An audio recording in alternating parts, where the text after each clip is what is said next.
Hi friends, welcome to my YouTube channel. ఈరోజు video ఏంటంటే డోలా silk sari collection అండి. ఇక్కడ చూపిస్తున్నాం కదా, ప్రజెంట్ వచ్చేసి డోలా సిల్క్ శారీస్ వచ్చేసి చాలా ట్రెండింగ్లో ఉన్నాయి.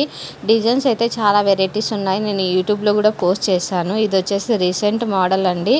ఓన్లీ 870 రూపీస్ మాత్రమే. కలర్స్ కూడా చాలా అవైలబుల్ ఉన్నాయి. కలర్ కూడా మనకు కన్ఫ్యూజన్ కాకుండా అక్కడే మెన్షన్ చేశారు ఈ వెండర్ వచ్చేసి. ఇన్కేస్ ఇక్కడ చూపిస్తున్న శారీ మీకు నచ్చినట్లయితే స్క్రీన్ షాట్ తీసి నా ఇన్స్టాగ్రామ్ ఐడి లేటెస్ట్ హోల్సేల్ కలెక్షన్స్కి సెండ్ చేసి మీకు కావాల్సిన డీటెయిల్స్ తెలుసుకోవచ్చు. మరిన్ని కలెక్షన్స్ కోసం నా ఇన్స్టాగ్రామ్ ఐడిని ఫాలో కండి. అలానే యూట్యూబ్ ఛానల్ లేటెస్ట్ హోల్సేల్ కలెక్షన్ని సబ్స్క్రైబ్ చేసుకొని బెల్ ఐకాన్ క్లిక్ చేయండి. రెగ్యులర్ అప్డేట్స్ అనేవి వస్తూ ఉంటాయి. ఇప్పుడు శారీ అనేది ఎలా ఉంటుందో మీకు ఒకటి ఓపెన్ చేసి చూపిస్తున్నాను చూడండి. ఇది వచ్చేసి కొంగు చాలా బాగుంది. ఇది వచ్చేసి టోటల్ శారీ అండి, చాలా బాగుంది చూడండి. మరిన్ని కలెక్షన్స్ కోసం నా యూట్యూబ్ ఛానల్ని సబ్స్క్రైబ్ చేసుకొని బెల్ ఐకాన్ క్లిక్ చేయండి. Thanks for watching this video. Subscribe my YouTube channel. ఇది బ్లౌజ్ అండి. Thank you for watching. Subscribe.